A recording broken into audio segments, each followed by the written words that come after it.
You're listening to Grown and Growing with Sonia Hamlin.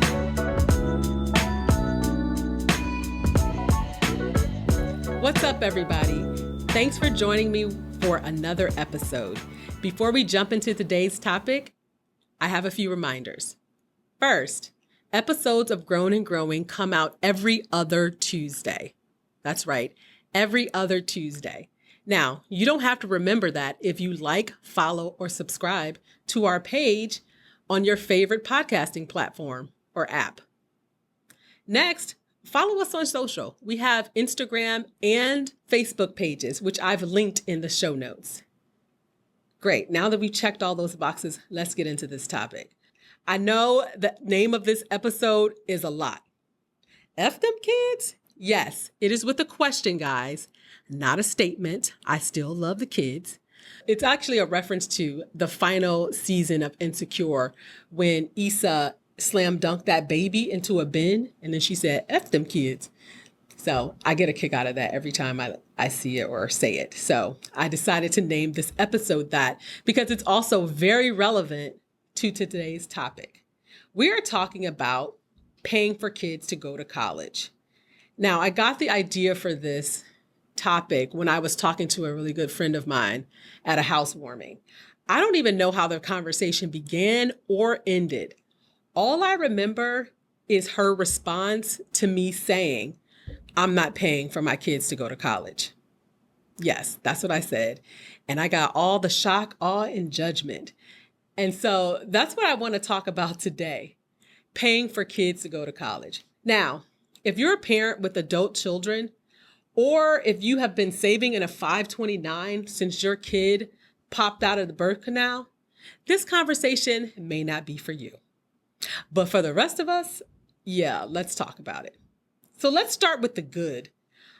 Lately, college has been in the news a lot. The good news is, the thing that I really like is that Black women are among the most educated groups in the U.S. And I also like that HBCUs are getting a lot of love and attention right now. It's so deserved and long overdue.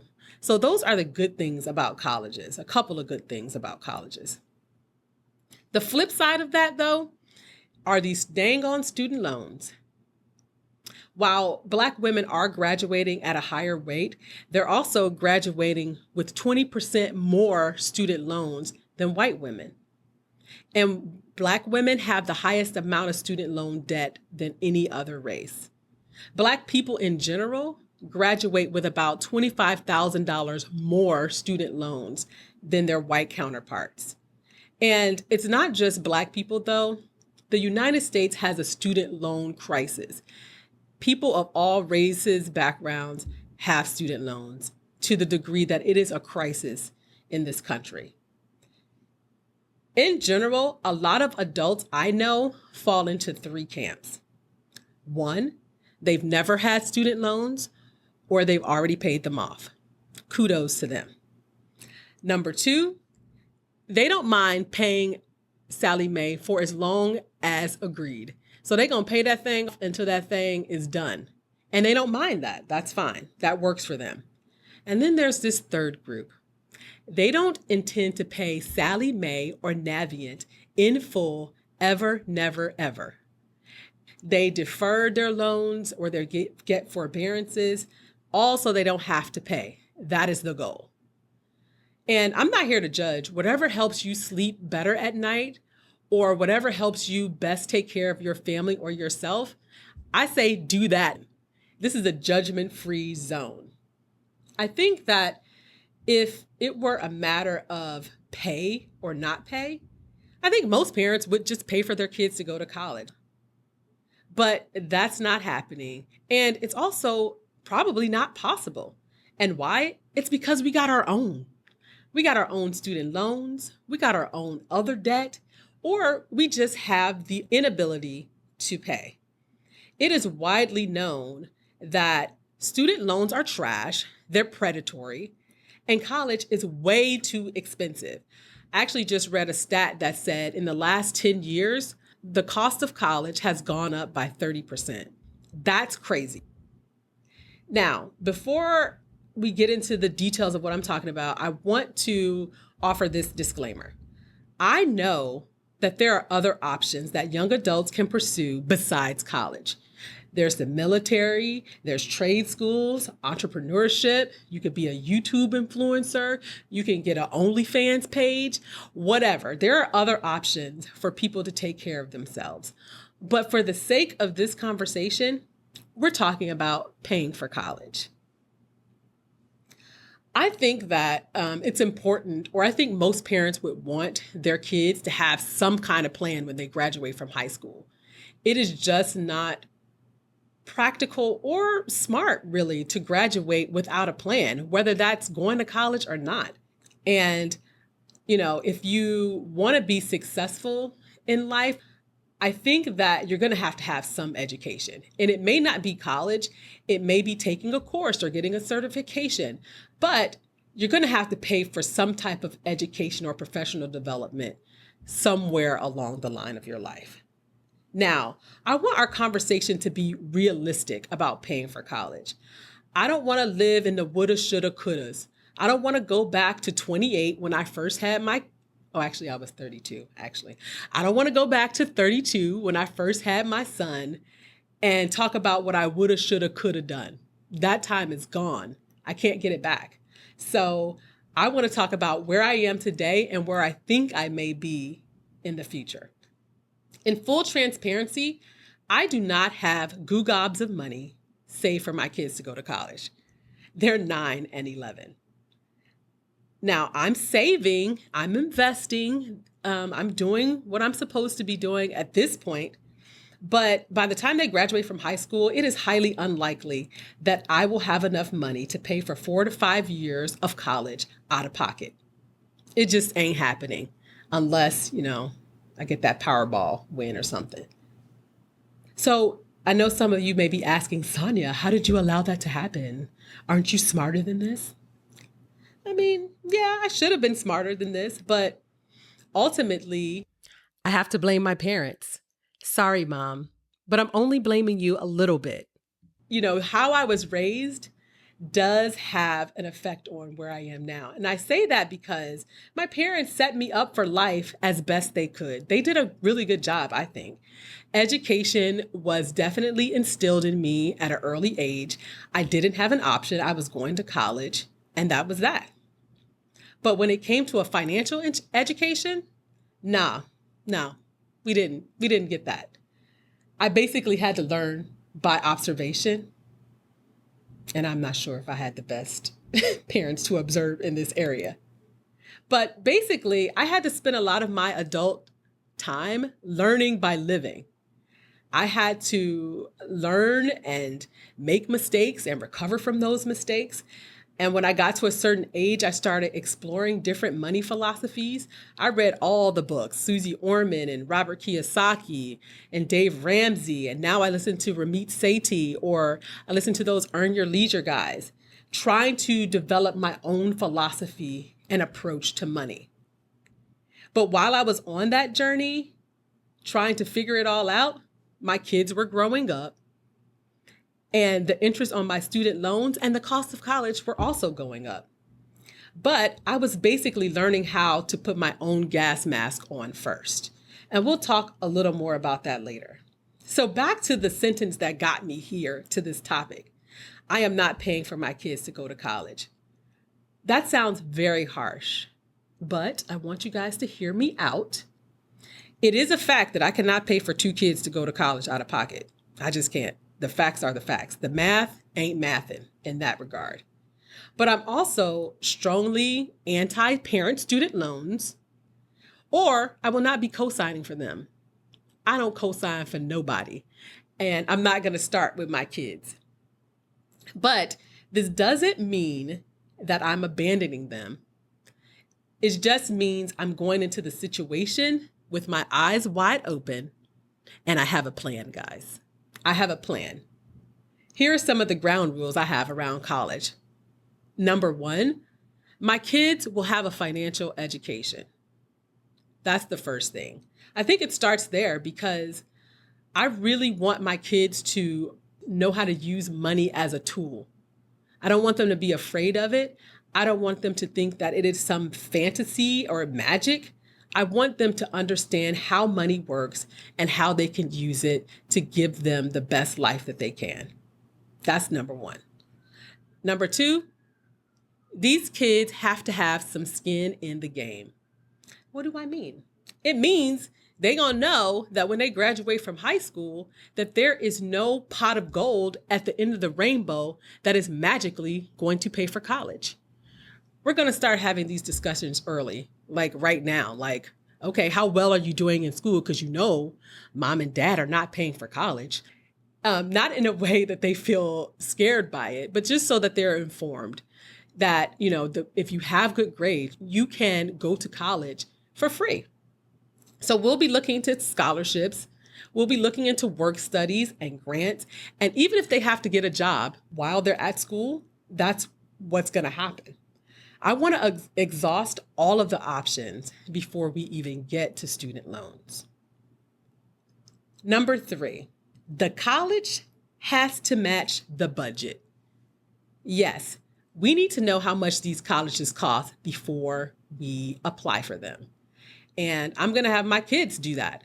Y'all going to look into how much these colleges cost before you decide to apply. I had a friend do that with her daughter, and I thought that was so amazing. Yes, understand what you're getting into. And, if we don't have the budget for Harvard and Harvard is not coming off of any money, then guess where you're not going? To Harvard. When I applied for college when I was in high school, I didn't even look at the cost. I said, this is where I want to go. Definitely listed my top 3 schools. The first one was Hampton. And I went to visit. I loved it. I just knew I was going there. And my mom burst my bubble because she said, oh, this is a private school and they are not giving you any financial aid. So what's next? And so I went to Morgan State, and it was the best decision of my life. And the last thing is they're going to have to understand how the major that they choose is going to equate to a salary at the end of it all. We're not going to college for fun. We're not going to college only to just find ourselves. Yes, that's a part of it, but it ain't the only thing. The hope is to go to college, get a skill, and get a job or start a business, right? That's the goal. We have to know that we can't pick a major that is not going to make us enough money to take care of ourselves. And we all know what those majors are. I do not have to list them. But let's just say my kid's not going to go to Harvard to major in basket weaving. It's not going to happen. And so I think understanding what major you choose is very important. And I will say, I think it's really ridiculous that we ask 18 or 22-year-olds to make a decision about what they want to do for the rest of their lives. But that is the system that we live in right now. So why not try to make the best decision you can with the plan in mind? Plans, things change. People do not stay in the same careers. But you should know how much you can expect to make or when you graduate from college, or you should have a plan to make an additional income if you really feel passionate about that thing that's not going to make a lot of money. Now, in 10 years, who knows what the cost of college will be? Who knows what will happen? Will the bubble burst? I don't even know what a college student loan crisis bubble bursting looks like. Is that everybody defaulting and the government has to swoop in and save them like they did those car companies back in the day? That actually doesn't sound like a bad idea to me, Biden. I don't know why we can't do that. Will they forgive the student loans? Who knows? And also, I was thinking, will something else come along that's different and better than college? These people are out here talking about the metaverse. I don't even know what that is. But is there something in the metaverse that's better than college? We don't know. If you think about it, a social media influencer, a Lyft or Uber driver, app developers, bloggers, these jobs didn't exist 10, 15 years ago. We couldn't even imagine that, they would become jobs where people can make a lot of money, but they exist. So will something bubble up in the next few years that will replace college? And then maybe it'll have some colleges rethinking the cost of what it takes to get educated there. Another thing that I thought about is that Black families in particular really focus on college education.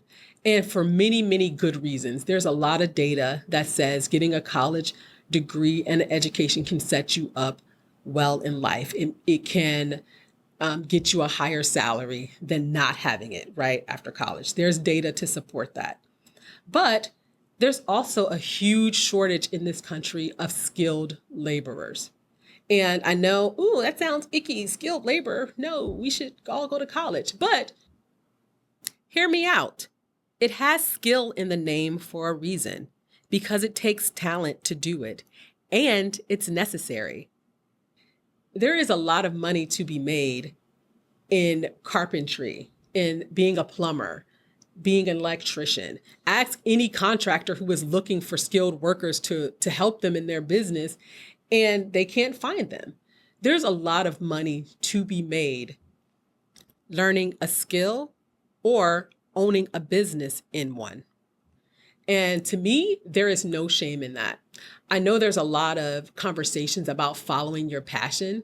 And I think, if you can figure out what your passion is and follow it and make a lot of money doing it, awesome for you. But for the people who don't know what their passion is, there's also a lot of money to be made by doing something that just pays the bills. I just recently read a story about a person who made millions and millions of dollars making stop signs. Now, was stop signs his passion? No, but he could make a lot of money doing something that was in demand so that he could have more time to go figure out his passion. So let's not overlook skilled labor as an alternative to college and having a really good life.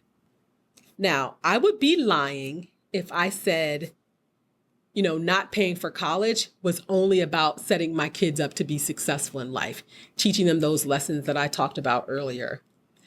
But it's also about setting myself up to be successful in my later years. And I'm talking about retirement. I would rather put more money away for retirement than pay for my kids to go to college. Yes, that's what I said. I would rather put more money in retirement than pay for my kids to go to college, because it is a goal of mine to retire with dignity. Setting my kids up to have a successful life doesn't have to come at my demise. I feel like we can all win, and I can position our family to start creating generational wealth. It's so important for me to be able to take care of myself. If I get sick, I want to be able to pay for the medical bills. If I can no longer live in a house with stairs and I want to live in an assisted living, I want to be able to pay for that and choose a place that will allow me to live in a dignified way.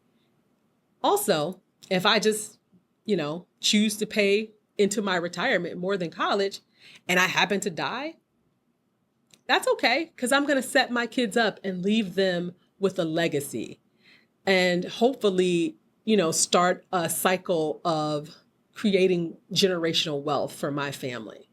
That is what my desire is. And I place that above paying for them to go to college. I feel really strongly about this, as you can probably tell listening to the episode, but I want to know how you feel. Do you agree with me? Have I lost my marbles? What's your take? Go to my Instagram or my Facebook page and let me know what you think. Thank you for joining me, and I'll see you next time.